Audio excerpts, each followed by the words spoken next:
lamang ang mga sinugo ng espada ng Panday at kinakailangan nila na magbabantay para makalaban sa akin. Pero hindi na mangyayari yun dahil pinatay ko na ang eskrimador na si Orius.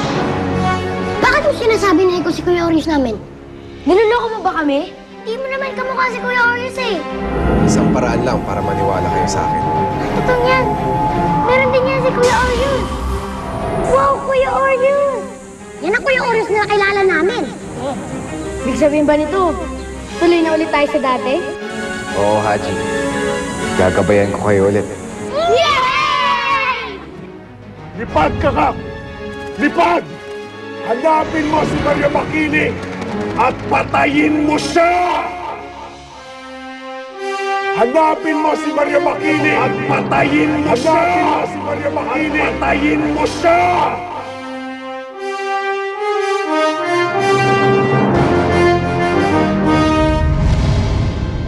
Bumagsak na ang tribo ng Pulang Lupa. At dahil dito, nakuha na ni Lizardo ang setrong hinahanap niya. Andreas, unti-unti siyang lumalakas at mas lalo siyang lalakas kapag nasakop natin ang buong lupa ng mistiko. Malapit nang bumagsak ang mundo sa mga kamay natin. Konting panahon na lang at masasakop na natin ang lahat. At pagkatapos nito, umaasa ako na sa mundo ng mga tao tayo paparoon. Huwag kang mag-alala, Andreas. Matutupad ang binibitihin mo. Dahil yan naman ang gusto ng ating Panginoon. Pinapangako ko sa'yo, makakabalik ka muli sa mundo ng mga tao para makaganda sa kanila. Salamat, Cicero. Bukod tangi ikaw ang nakakalam ng lahat ng pinagdaanan ko. Mula noon hanggang ngayon, buot pa rin ang nararamdaman ko sa mga tao. Darating din ang panahon ng iyong paghihiganti, Andreas. Kaya sige na, tipunin mo muli ang ating hukbo para matuloy na nila ang pagsakop sa lahat ng tribo at sa buong lupa ng mistiko. Susunod, kaibigan.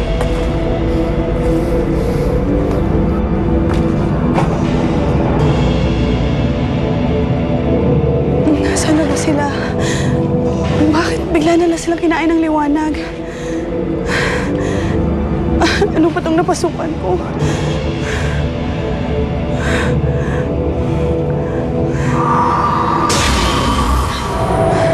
Haji! Saan ba kayo nagpunta? Akala ko mawawala ka na naman sa akin. Hindi na ka mawawala, Ate Fatima. Tsaka, tingnan mo si Kuya Orius, oh. Si Haji pala ang kapatid mong matagal mo nang hinahanap, Fatima. Oo, Orius. Hindi nga ako makapaniwala eh. Lalo pat isa siya sa mga Panday kids. May mahalaga akong sasabihin sa'yo. Ano yan, Calix? Napadaan ako sa templo kanina at nakita ko mga batang Panday. Sabi ko, narito ang mga batang Panday. O, Cicero, nandito sila. At may kausap silang isang eskrimador. Naniniwala ako na ang lahat ng ito ay tinakda, Fatima. Namatay ang dati kong katawan para sumapi ang kaluluwa ko sa katawang ito. Na iyong kaibigan, kaya tayo nagkakilala. At dahil sa akin, nakita mo muli si Haji. Kapatid mo nang matagal mo nang hinahanap. Lahat ng ito ay tinakda, Fatima. Hindi ito basta nangyari.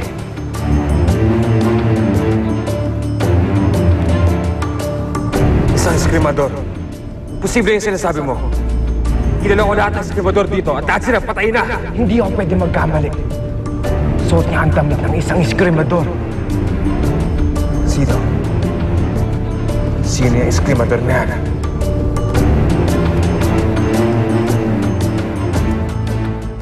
Ikaw, Sige gusto po. mo ba ng hotdog? Sige po, thank you po, Mami.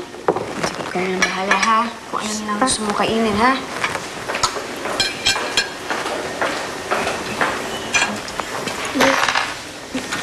Kailangan ba talaga natin magpakabait sa kanya? Pinag-usapan na natin to, hindi ba? Huwag ka na muna magreklamo. Sige na, kumain ka na. Kumain ka na, Charlie. Andito na pala kayong lahat. Si Aji. Daddy, wala po siya. Umalis na po siya. Ha? Bakit? Patawad daw po't hindi siya nakapagpaalam sa'yo. Biglaan po kasi yung nangyari eh. Nagkita na po sila ng ate niya. Nagkita na po sila ni Ate Fatima niya. Di talaga ako makapaniwala, Ate Fatima, na magkakasama tayo ulit. Ako rin, Haji. Hindi rin ako makapaniwala. Saya-saya ko. Alam mo ba, ate? Saan-saan kita hinahanap nun? Tapos isang beses pa nga. Kala ko, nakita na kita yung pala. Di naman. Huwag kang mag-alala. Simula ngayon, hindi na tayo magkakahiwalay.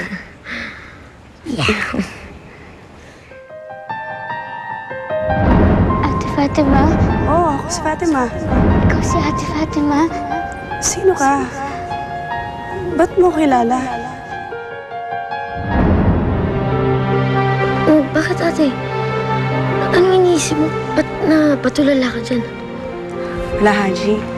May naalala lang ako. May nakilala ko isang batang babae doon sa pinagtatabuhuan ko dati. Ang sabi niya, kaibigan mo daw siya. Si Wendy po ba yun? Oo, si Wendy nga. Ate, tara puntahan natin siya. Gusto ko siya makita. Tara puntahan natin siya. Haji, patawad pero hindi ko na alam kung nasaan siya. Pinaghiwalay rin kasi kami nung nagpunta kami dito sa Manila. Sayang naman. Akala ko magkikita na kami. Saan na kaya siya? Sana okay lang si Wendy. Galingan yung pagpapalimos, ha? Tapos pagsapit ng dilim, bumalik kayo dito, ha? Nagugutom na po kami. Pwede po ba kami makahingi ng makakain? Oy! Wala akong pakialam kung gutom ka, ha? Dali na! Malis na kayo, magtrabaho na kayo! Sige na, bilis! Malat-kalat kayo dyan!